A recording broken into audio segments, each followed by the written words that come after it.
Hello दोस्तों, spring tutorial series में आपका स्वागत है। आज हम लोग पढ़ने वाले हैं बीन स्कोप। तो क्या होता है बीन स्कोप, सब कुछ हम लोग समझने वाले हैं विद प्रैक्टिकल एग्जांपल। कंटेंट पसंद आए तो चैनल को सब्सक्राइब जरूर करिएगा। आइए स्टार्ट करते हैं। ठीक है, बीन स्कोप का मतलब कि जो बीन में जो बीन बनेगी, मतलब बीन के थ्रू जो ऑब्जेक्ट हम एक्सेस करेंगे उसका स्कोप क्या होगा, उसको एक्सेस करने का तरीका क्या होगा, ये बताता है बीन स्कोप। बीन स्कोप कितने तरीके का हो सकता है? Singleton, prototype, request session, global session.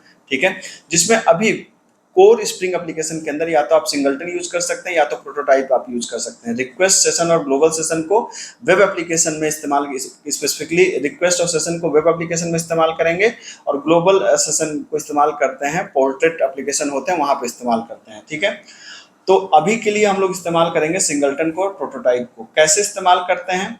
देखिए, जैसे आप एक बीन बनाते हैं ना, तो बीन कैसे बनाते थे? आप यहाँ पे लिखते थे बीन, यहाँ पे लिखते थे बीन क्लास का नाम, यहाँ पे उसका लिखते थे बीन का नाम। अब यहाँ पे आप दे सकते हैं स्कोप। स्कोप के अंदर क्या दे सकते हैं? या तो सिंगलटन या तो प्रोटोटाइप। दोनों में क्या फर्क होता है मैं समझाता हूँ। उसी तरीके से अगर आप स्टीरियोटाइप से बनाना चाहते हैं तो यहाँ पे क्या दे सकते हैं? @कंपोनेंट। कंपोनेंट के नीचे आप क्या डिफाइन कर सकते हैं? स्कोप। इसको समझना है तो आइए सीधा सिस्टम पे चल के प्रैक्टिकली इस बात को समझते हैं। तो ये एक स्प्रिंग का बेसिक एप्लीकेशन बना हुआ है जहां मैंने डिपेंडेंसी वगैरह सेट कर दिया है, मैंने कॉन्फ़िगरेशन फाइल को बना दिया है और सिंपल हमारा ये मेन बना हुआ है और कुछ नहीं किया। तो अब यहाँ पे क्या करना है, आप यहाँ पर आइए, इसी जो हमारा पैकेज का नाम है, इस पैकेज पे राइट क्लिक करके न्यू करके यहाँ पे क्लास बना सकते हैं आप। जैसे मान लीजिए कि आपने एक स्टूडेंट नाम की क्लास बनाया। ठीक है, स्टूडेंट क्लास के अंदर मतलब इसकी हम लोग बीन बनाएंगे, आपको पता ही है। तो यहाँ पर मान लीजिए कि स्टूडेंट क्लास के अंदर क्या है? स्टूडेंट क्लास के अंदर स्टूडेंट का एक रोल नंबर है, तो रोल नंबर है और यहाँ पे क्या है? स्टूडेंट का नाम है। अब इसका आप चाहें तो सेटर गेटर यहाँ पे बना सकते हैं। यहाँ पे आप आइए, इंसर्ट कोड करिए और बना दीजिए क्या, गेटर एंड सेटर को बना दीजिए, कोई दिक्कत नहीं है। ठीक है, अब इसकी मुझे बीन बनाना है तो बीन बनाने का तरीका आपको पता है। कॉन्फ़िगरेशन फाइल के अंदर आप जाइए, यहाँ पे क्या लिखना है आपको? यहाँ पे लिखना है बीन, और बीन के अंदर क्या लिखा जाता है? क्लास, और क्लास का नाम, और यहाँ पे लिखा था बीन का नाम। तो बीन का नाम मान लीजिए मैंने क्या कर दिया? स्टूडेंट कर दिया। ठीक है, अब बीन के अंदर अब यहाँ पे क्या लिखना होगा? क्लास का पाथ यहाँ पे लिखना होगा। तो क्लास का पाथ क्या है आपको पता है कि यहाँ पर जाकर के ये जो है ये पर्टिकुलर क्लास का ये पैकेज का पाथ है और इसके आगे क्लास का नाम जोड़ देंगे। ठीक है, तो यहाँ पे आप गए और ये जाकर के आपने यहाँ पे क्लास का नाम जोड़ दिया, मतलब स्टूडेंट नाम की क्लास आपने बना दिया। ठीक है, अब इसके अंदर दो प्रॉपर्टीज हैं तो उन प्रॉपर्टीज की वैल्यू भी आपको देना पड़ेगा। Properties name equal to roll number, और इसकी जो वैल्यू है मान लीजिए आपने कहा कि 101। ठीक है, उसी तरीके से आप क्या कर सकते हैं, यहाँ पर दूसरी प्रॉपर्टी आप बना सकते हैं। तो ये property name equal to name और वैल्यू इक्वल टू, मान लीजिए हमने यहाँ पे नाम दे दिया अनुज कपूर। ठीक है, ये बन गया हमारा। अब यहाँ पर जब ये बीन हमारी बन गई तो अब इस बीन को मुझे एक्सेस करना है। कहाँ पे एक्सेस करेंगे हम लोग? मेन के अंदर। तो यहाँ पे हम लोग क्या करते हैं, एक स्टूडेंट क्लास का क्या बनाएंगे? ऑब्जेक्ट बनाएंगे। STU नाम से, किसी भी नाम से बना सकते हैं, इसको टाइप कास्ट कर लीजिए क्या, और यहाँ पे लिखते हैं क्या कि कंटेक्स्ट डॉट, ठीक है, गेट बीन। और गेट बीन के अंदर क्या दीजिए? बीन का नाम क्या बनाया था आपने? स्टूडेंट नाम से बीन बनाया था आपने। अब ये बीन का नाम स्टूडेंट कैसे, ये कैसे पता चला? आप यहाँ पे देख सकते हैं कि बीन का नाम स्टूडेंट इस तरीके से है कि यहाँ पर हमने बीन का नाम क्या दिया? स्टूडेंट। ठीक है, क्लास जब बनाया था तो S कैपिटल था, वहां पे मैंने क्लास का नाम क्या कर दिया? S स्मॉल कर दिया और कुछ नहीं। ठीक, अब जब बीन बनेगा मतलब STU नाम का एक ऑब्जेक्ट बन गया, तो अब आप क्या कर सकते हैं यहाँ पर कि अब इसको हम, जैसे एक होता है ना कि जैसे जो ऑब्जेक्ट बना है हमें उसकी मेमोरी पता लगानी कि ऑब्जेक्ट की मेमोरी रेफरेंस क्या है। तो हमने क्या किया कि हमने यहाँ पर एक प्रिंट करा दिया कि S डॉट हैज कोड।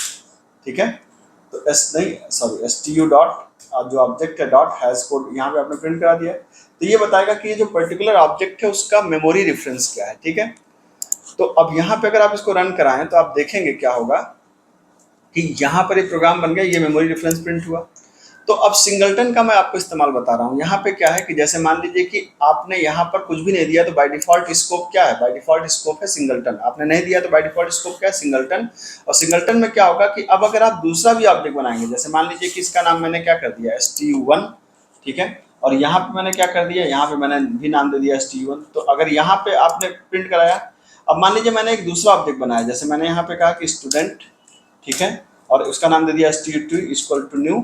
अब यहाँ सॉरी न्यू नहीं, यहाँ पे स्टूडेंट आपने कर दिया और यहाँ पर कर दिया कंटेक्स्ट डॉट गेट बीन।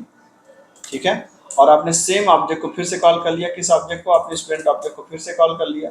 ठीक है, तो अगर यहाँ पर आप प्रिंट कराएं क्या, अगर आप यहाँ पर प्रिंट कराएं कि STU2 जो सेकेंड ऑब्जेक्ट है STU2 डॉट क्या हैज कोड। ठीक है, stu2 डॉट हैश कोड, तो ये सेम मेमोरी रेफरेंस प्रिंट करेगा। मतलब आप ऐसा समझिए कि आईओसी ने क्या किया कि यहाँ पर इस स्टूडेंट क्लास का एक ऑब्जेक्ट बना के रख लिया और जो भी मांगेगा उस ऑब्जेक्ट को देगा। इसको कैसे पता लगाएंगे, आप यहाँ पे जब आप इसको रन कराएंगे तो सेम ऑब्जेक्ट दोनों बार आ रहा है। कैसे पता चला है, इस तरीके से देखिए, ये दो बार है, पहली बार भी वही मेमोरी, दूसरी बार भी वही मेमोरी। ठीक है, क्लियर है बात। तो दोनों बार वही मेमोरी। तो अगर आप बाय डिफॉल्ट सिंगलटन में क्या होता है, सिंगलटन में होता है कि मतलब सेम मेमोरी, मतलब सेम ऑब्जेक्ट एक ही बार बनता है, बार बार सप्लाई किया जाता है। आपका नहीं, हर बार नया ऑब्जेक्ट बनना चाहिए। तो क्या कर देंगे, अब आप यहाँ पे कहेंगे स्कोप, और स्कोप इक्वल टू आपने क्या कर दिया, स्कोप इक्वल टू आपने कर दिया प्रोटोटाइप। ठीक है, तो अगर जैसे ही आप यहाँ पे कर देंगे प्रोटोटाइप, तो यहाँ पे क्या होगा, ठीक है, तो प्रोटोटाइप का मतलब होगा कि अब क्या होगा कि अलग अलग ऑब्जेक्ट बनेंगे। अभी तक क्या एक बन रहा था, अब इसको रन करा के यहाँ पे देखिए। ठीक है, तो अब क्या होगा, अब यहाँ पे देखिए दो मेमोरी रेफरेंस बदल गए। पहली बार का एड्रेस अलग है, अगली बार का एड्रेस अलग है ना। तो ये तो हो गया कैसे, अगर आपने इसको बना दिया किस तरीके से, कॉन्फ़िगरेशन फाइल से। आप बिना कॉन्फ़िगरेशन के भी बना सकते हैं। मतलब अगर आप स्टीरियो टाइप कंपोनेंट से बनाना चाहें तो आप कैसे कर सकते हैं, आप इसको हटा दीजिए। ठीक है, हम लोग बीन एक्सेस नहीं करेंगे। यहाँ पे क्या लगाना पड़ता है, यहाँ पे लगाना पड़ता है कंटेक्स्ट कंपोनेंट स्कैन, सॉरी यहाँ पे लगाना पड़ेगा क्या आपको, ये लगाना पड़ेगा। अगर हमें स्टीरियो टाइप इस्तेमाल करना तो क्या करना पड़ेगा, ये लगाना पड़ेगा, और यहाँ पे बेस पैकेज का नाम देना पड़ता है। बेस पैकेज का नाम फिर से आपको पता ही है क्या है, बेस पैकेज का नाम ये है। आप इसको पैकेज का नाम दे दीजिए कि कहाँ पे वो कंपोनेंट को ढूंढेगा। ठीक है, तो यहाँ पर आपने कंपोनेंट का नाम दे दिया। उसके बाद आप क्या करेंगे, कंपोनेंट बनाने के लिए आपको पता ही है कि इसके पहले क्या लगा देंगे, इसके पहले हम लोग लगा देंगे कंपोनेंट। ठीक है, कंपोनेंट लगा दिया हमने। ठीक, और वैल्यू देने के लिए आपको पता है क्या करते हैं हम लोग, यहाँ पर @ वैल्यू लगाते हैं। ठीक है, और यहाँ पे वैल्यू मान लीजिए हमने दे दिया 101। स्टीरियो टाइप है, अगर आपको ये नहीं समझ में आ रहा है तो आप मेरा ठीक पीछे वाला वीडियो स्टीरियो टाइप आप देख सकते हैं, वहाँ पे मैंने स्टीरियो टाइप एनोटेशन के बारे में बताया है। और यहाँ पर क्या हो जाएगा, वैल्यू। ठीक है, यहाँ पे हो जाएगा मान लीजिए अनुज कपूर, सेम चीज़ हो गया। ठीक, अब क्या होगा, यहाँ पर हमने जब बनाया तो ये जो मैंने बनाया, तो ये बाय डिफ़ॉल्ट इसका स्कोप क्या है, बाय डिफ़ॉल्ट इसका स्कोप है सिंगलटन स्कोप। कैसे पता चलेगा, हम इसको फिर से एक्सेस कर रहे हैं। तो हमने यहाँ पे जब एक्सेस इसको किया तो आप यहाँ पे देखिए। ठीक है, तो सेम प्रोग्राम है, मेमोरी चल गई, दोनों में देखिए सेम एड्रेस है। आप यहाँ पे देखिए दोनों में सेम एड्रेस है। अब मुझे इसको कहना है कि नहीं अलग अलग ऑब्जेक्ट बनाओ, तो अलग अलग ऑब्जेक्ट के लिए मुझे यहाँ पे क्या करना पड़ेगा, यहाँ पर जाकर के मुझे बताना पड़ेगा कि स्कोप बताना पड़ेगा इसका। तो यहाँ पे एक होता है स्कोप नाम का एनोटेशन, इसके अंदर आप जाकर के क्या कर दीजिए, प्रोटोटाइप। ठीक है, प्रोटोटाइप का मतलब कि अब अलग अलग ऑब्जेक्ट पास करेगा। तो अब यहाँ पे जब आपने रन किया तो यहाँ पे क्या हुआ कि यहाँ पर जब आप देखेंगे तो यहाँ पर देखिए पहली बार मेमोरी एड्रेस अलग है, दूसरी बार मेमोरी एड्रेस अलग है, बाकी प्रोग्राम सेम है।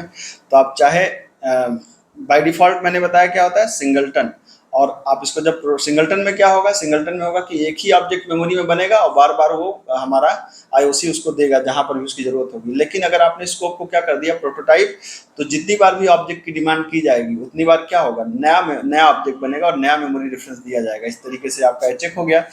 यही है हमारा बीन स्कोप। कंटेंट पसंद आए तो चैनल को सब्सक्राइब जरूर करिए। मिलता हूँ, थैंक यू सो मच।